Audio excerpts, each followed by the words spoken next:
वेदाः शास्त्राणि सर्वाणि नृत्यगीतादिकं च यत् न विहीनं त्वया देवी तथा मे सन्तु सिद्धयः.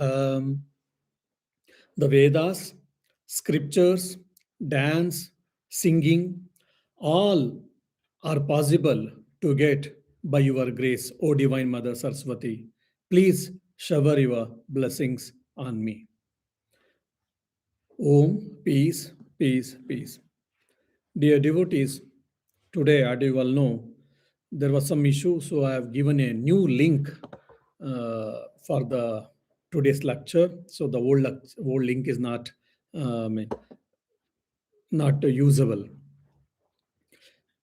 Yesterday, we had a Vasanta Panchami or Saraswati Puja. So I'll be discussing regarding the significance of Mother Saraswati and the Vasanta Panchami, probably in the three groups. One is regarding the festivals, significance of a festival, and aligned with the nature. The second is the meaning of the word Saraswati and the goddesses. And the third will be iconography. So on these three items, I'll be discussing today's topic. If you see, not working. Just put a message there, it is not working. Yeah.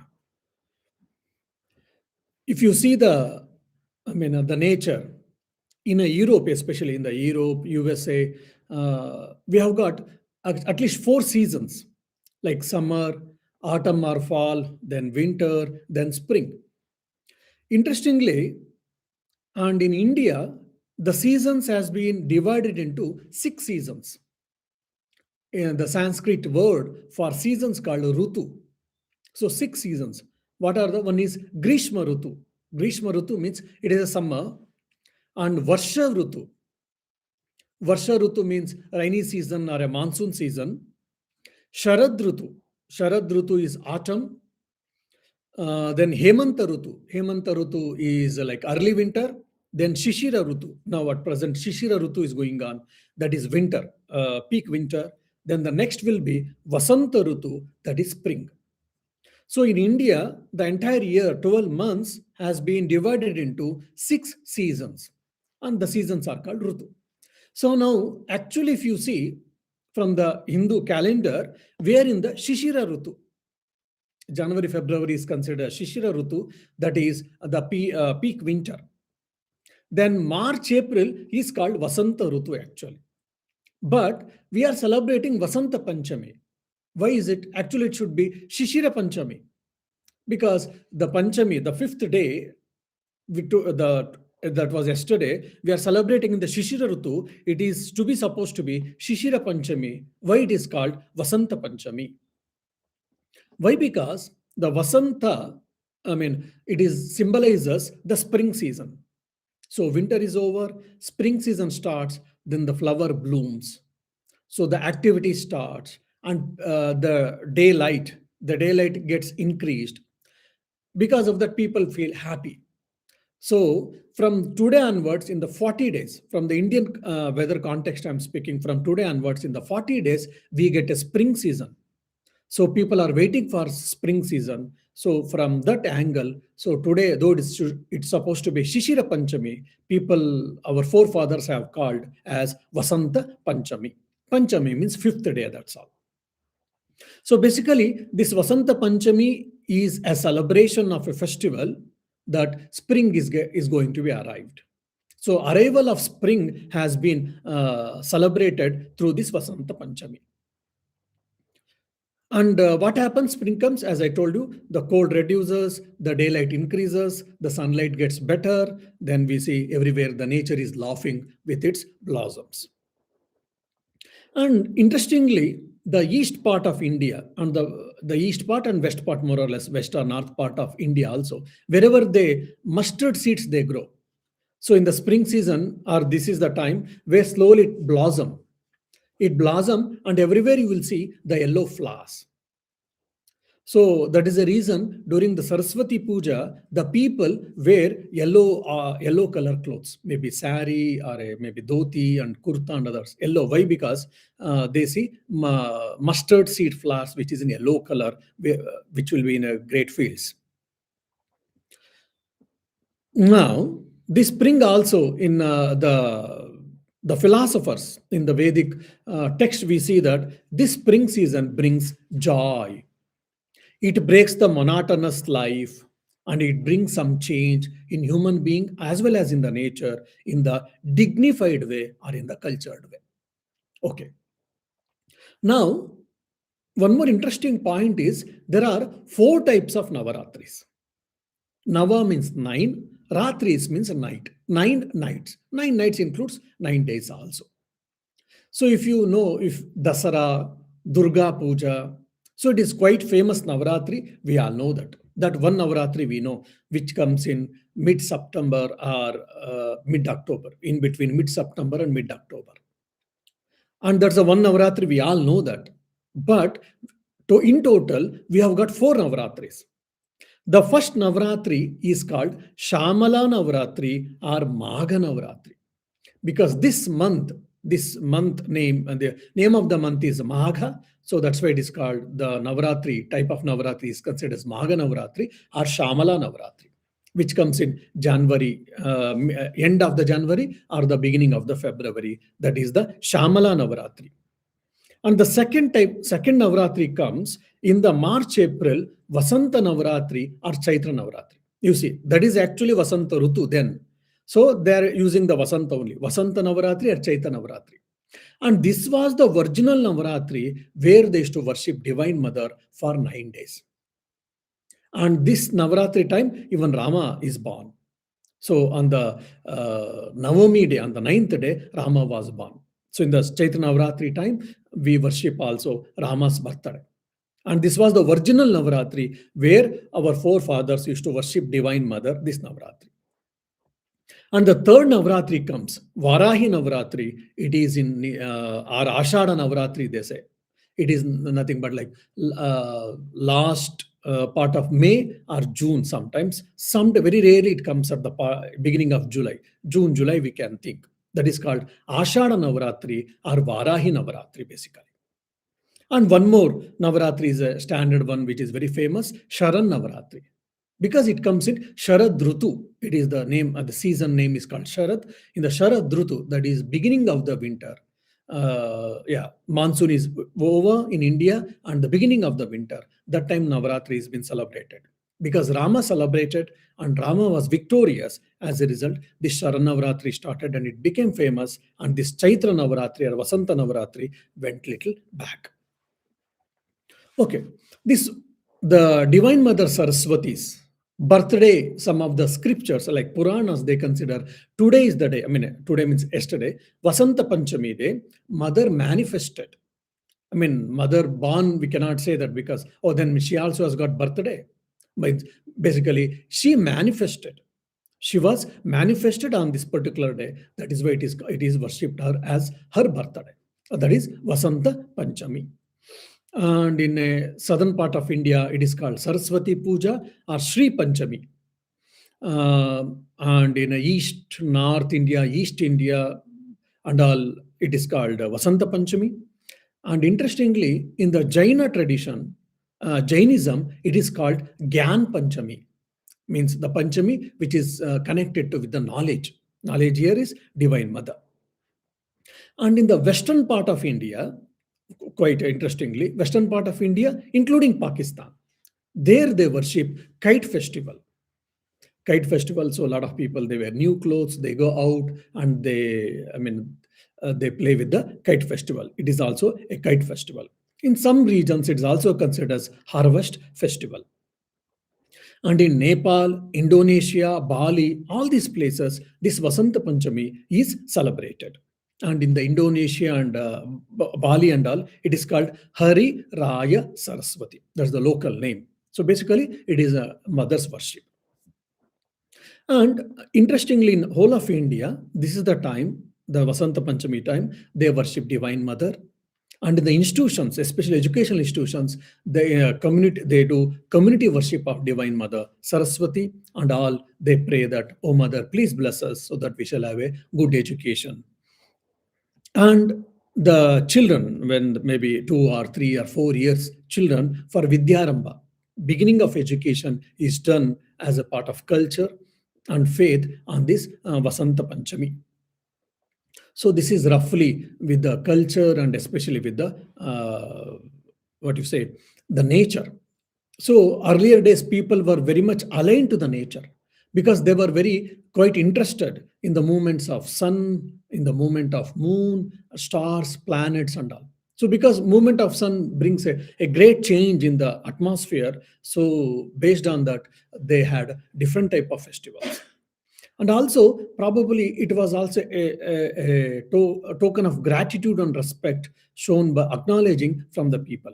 O Divine Mother, or O Lord Sun, or Moon, and stars, and the Mother Earth, you have given so much for us. As a token of gratitude and respect, through festivals, we worship you and we seek your blessings. So that is the reason with the changes like winter solstice, summer solstice, all these lot of festivals we see in the earlier civilizations. And now, this Mother Saraswati, she is the presiding deity for the education, for art, for music, and all things. Now, if you see, what is the Saraswati, the name, the etymological meaning of the Saraswati? It is from Saras plus Vati or Ati. Sarasu plus Ati. Saras means it is pooling water, or basically it is a large body of water actually. So, and Ati or Vati means one who possesses. One who possesses large body of water is what Saraswati. When people hear such type of meanings, people get carried over. What?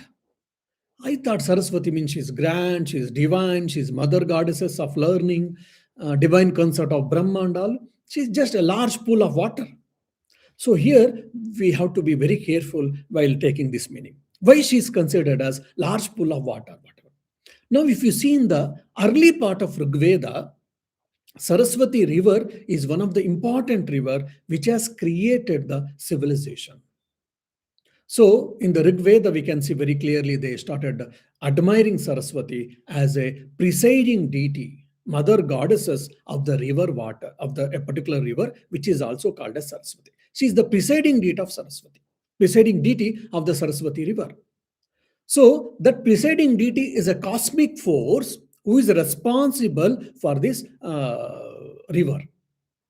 So it is externally there is a water, no doubt, but behind that, our Vedic rishis were saying there is a cosmic force, cosmic power, which is called divine, which is responsible for the flow of water. And that cosmic force, cosmic power is called Saraswati.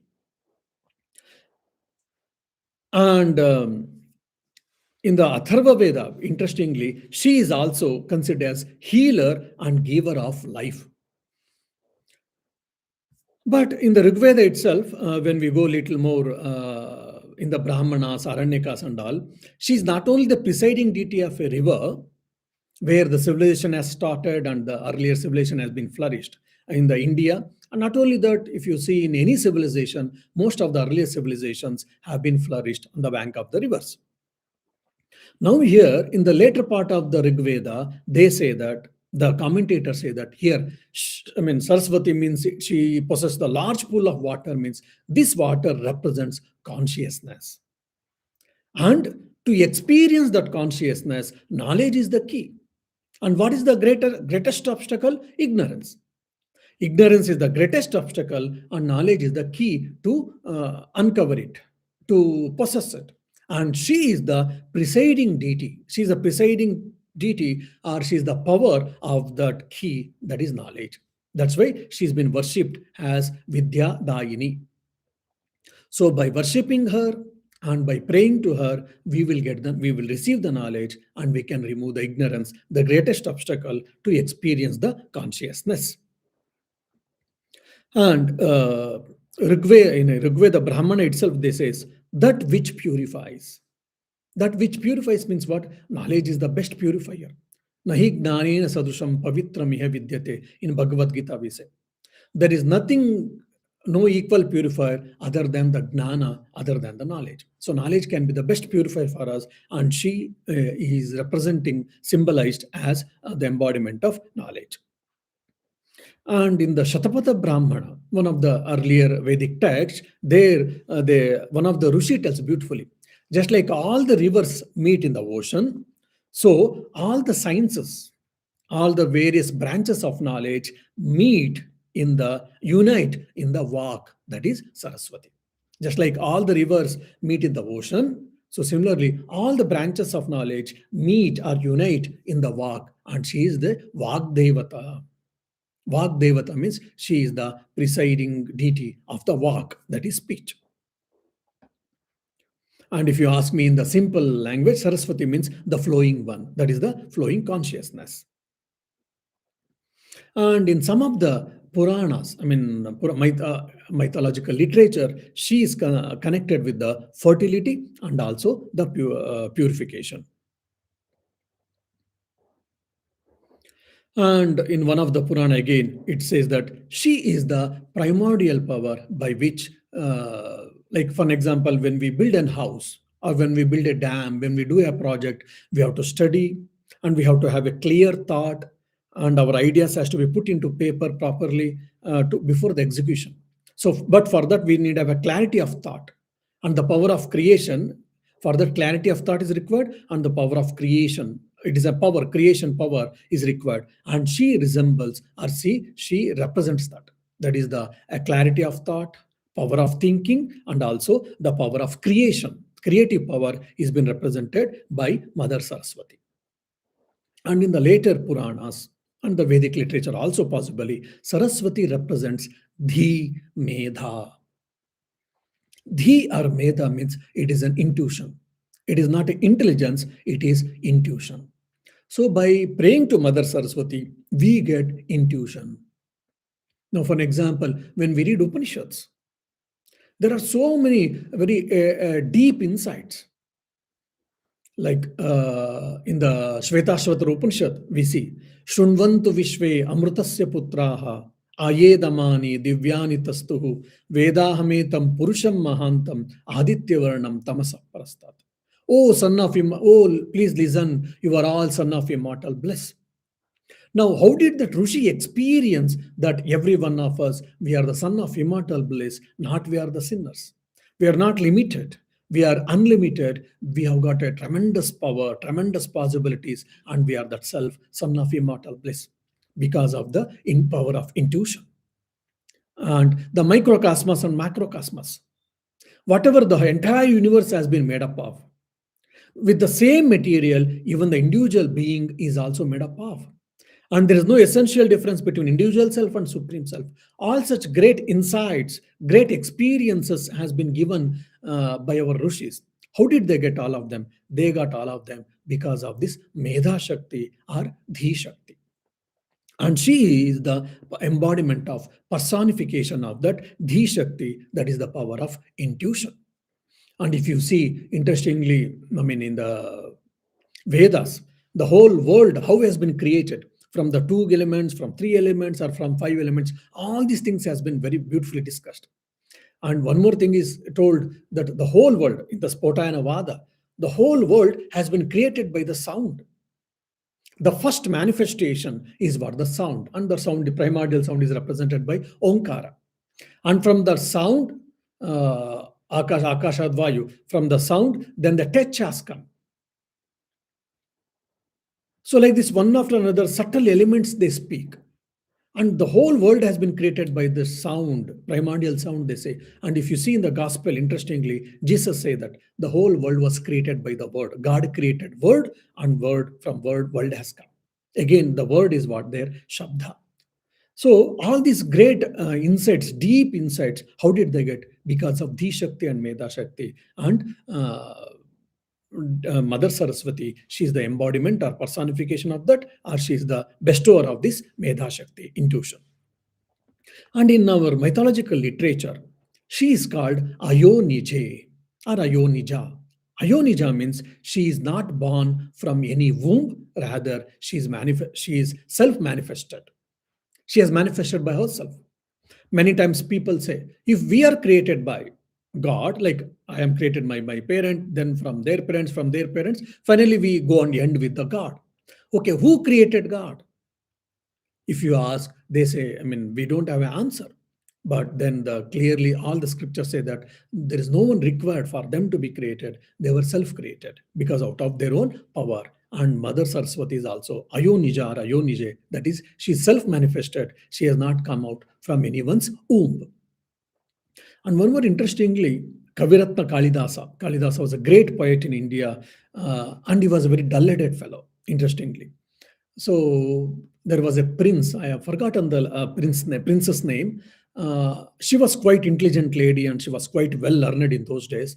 And she had only one condition, that whoever can give suitable answers for my questions, basically, then I will marry him. And one of his minister, he wanted to marry his own son with that princess so that he can get all the power, position, and the name, fame, wealth, etc. And he tried his best, but he couldn't get. Out of jealousy, he decided and he took a vow that I will get one of the best fool in the world, and I will see that he will marry this princess. And he went in search of that prince, of the fool. One young chap, he was standing in a branch of a tree, and he was cutting his own branch. And the branch where he was standing, he was cutting on his own branch. Basically, he was gazing the, I think, cows or the goats.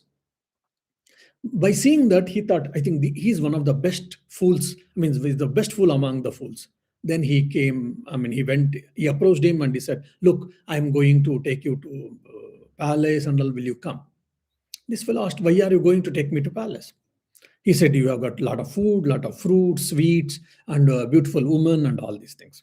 But he was from poor background, so he thought, well, I'm getting good food, so that I will go. Then he said, yes. Then before that, he gave a bath and gave all the beautiful dresses, rich people's dresses and all. But he knew that this fellow, this fool will be caught. He said that whatever I ask, you should nod your head. And there are two, three, I mean, things he had told, either yes or no or some nodding head he had told, nothing else you should do anything. Like that he had trained him. And he took there, and this minister gave a lot of, what you say, biodata, is such and such a person, is such great and all. She was really happy about it, and she asked few questions. And the minister was making some drama, like he's asking that young chap, and he's making some signals or some sign language. Based on that, he's interpreting. In that way, the minister was quite intelligent. He gave all the answers for the lady, for the princess. Princess was very happy, and princess agreed to marry, and finally both of them they married. Till then, this fellow never opened his mouth. On the night, the first day night, when she started speaking with him, and when he opened in a local colloquial language, she was startled and she was astonished to listen. She said, how can you speak such words and such language and etc.? Then when she asked, he was a fool, no doubt, but he was such a pure and innocent. He told everything, whatever had happened. Then she felt very bad, and she said, you should get out from the palace until you become an intelligent or a wise person. Till then, I will not accept you. He took it aback, he took it very personally, and he went, but he thought what to do. And he approached one mother's temple, Divine Mother, Mother Kali's temple, they say. So it is in the foot of Himalayas, and he prayed. Midnight, more or less, mother came out for a walk. Someone had said that mother comes there for a walk, night walk, you can go and catch her. So in that whole day he was praying, and midnight when mother came, she went and caught. Then mother asked, what do you want? Then he asked, I want vidya, means I want knowledge or whatever. Then mother asked him to open his mouth, and she wrote a bija akshara, blessed, and as a result, he became one of the wisest person. His poems are beautiful. Then he went back, and when he started explaining the things and poems, prose, dramas, and other things, and his wife was really astonished, and really she was very much moved, and she accepted him as husband, and both of them lived together. So, I mean, the Kalidasa got the mother's grace. It was also on Vasanta Panchami day. So that is also one more spiritual significance.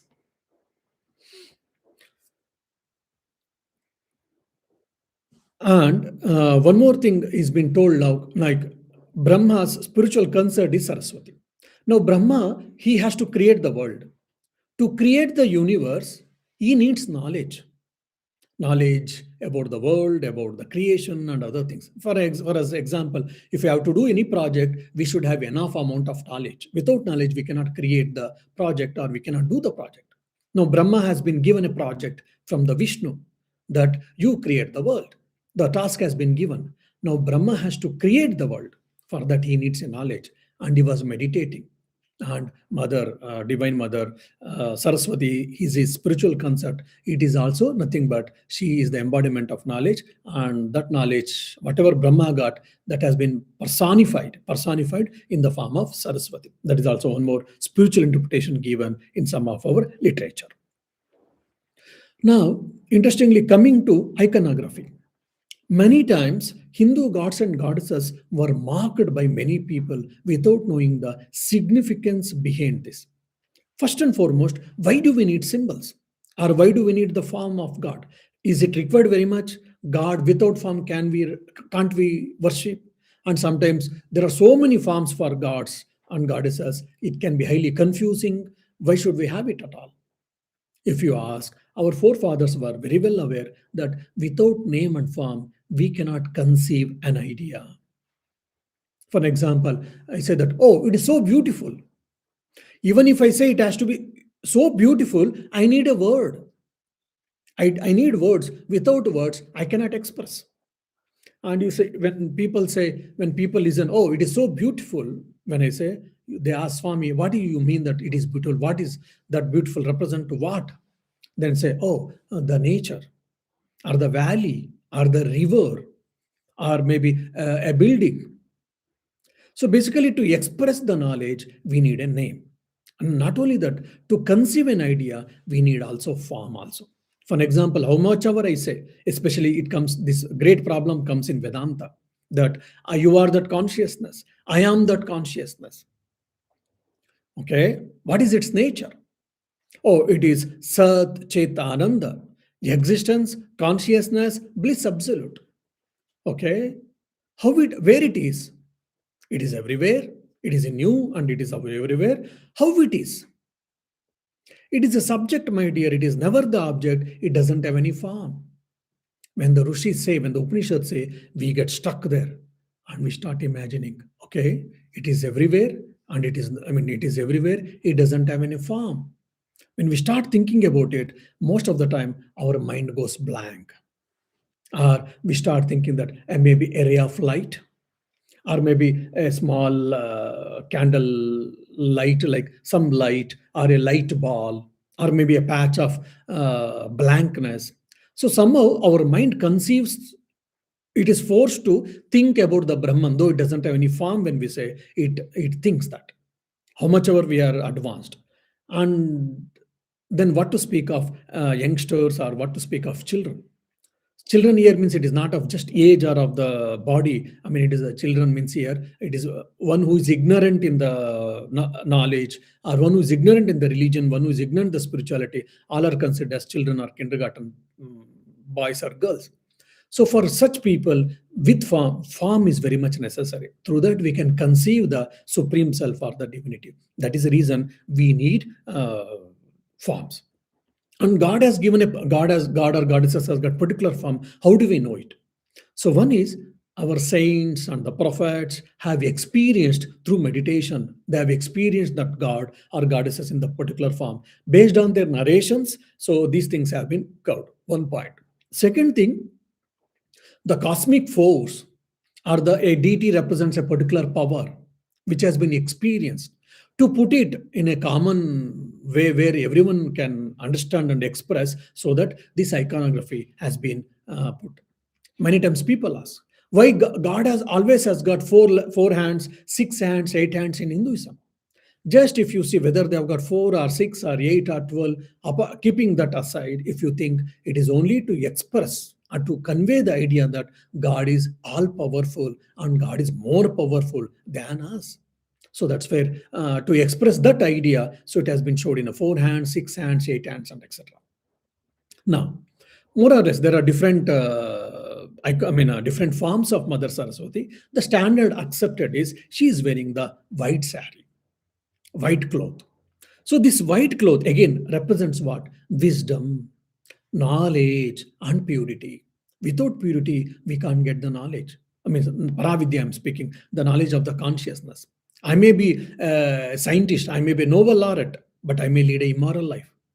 I think, there is a saying, I don't know, but I've heard this. The father of modern Western philosophy, the Bertrand Russell, he had one of the most immoral life, it seems.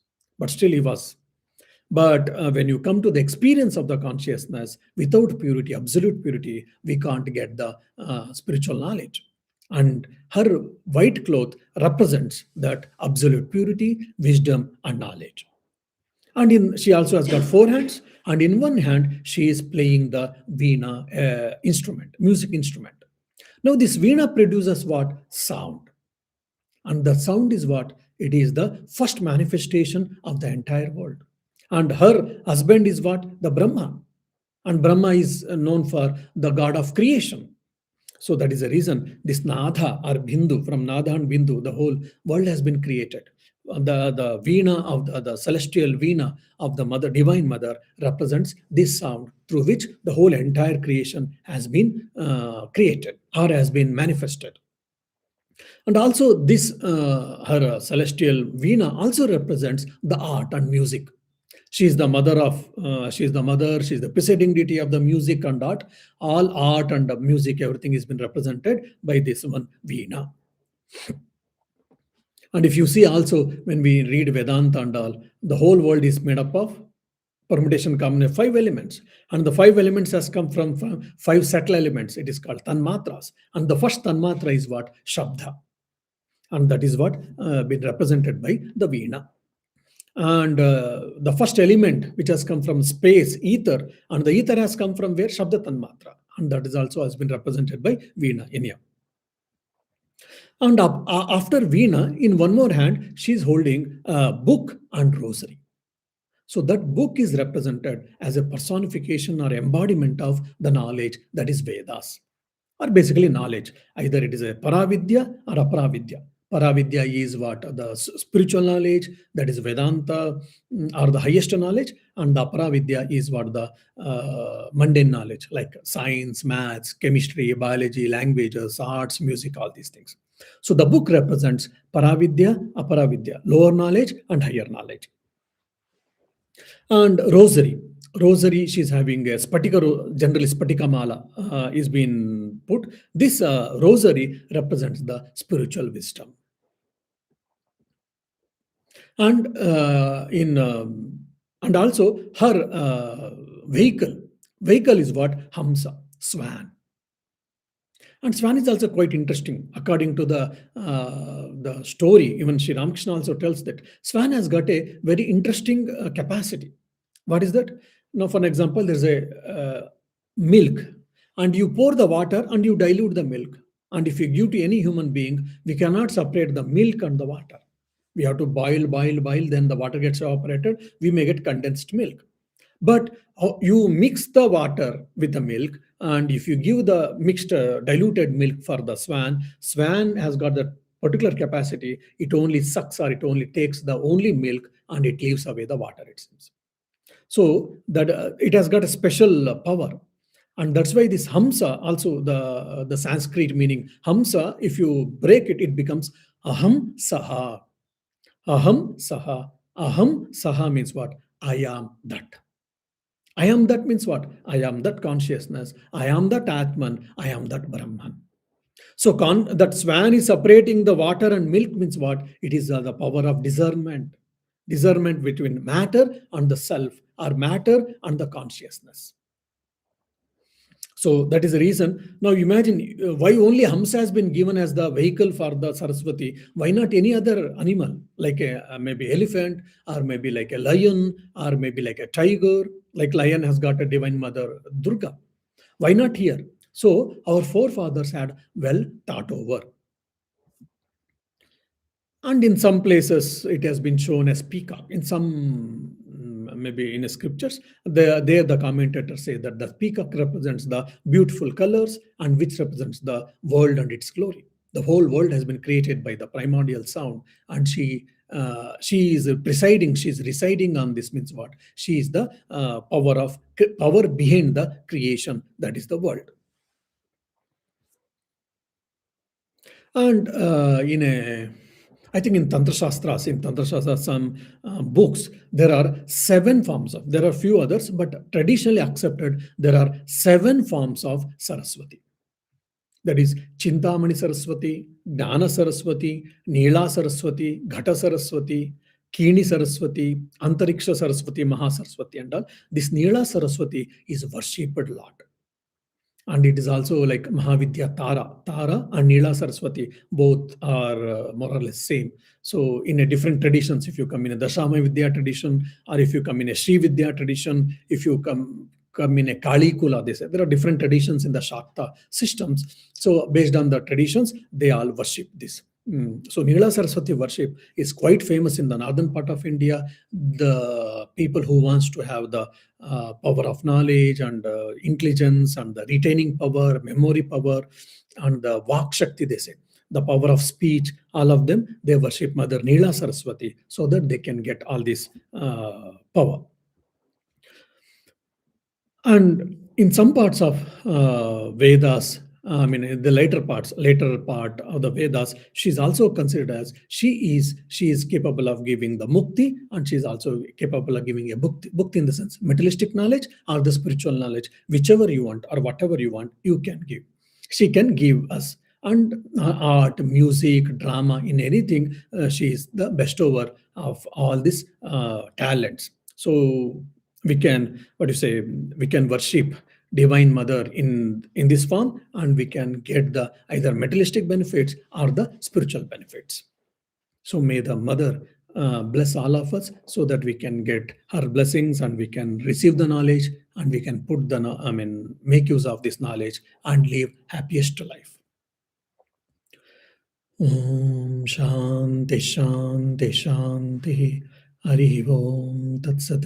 Shri Rama Krishna Arpanamastu.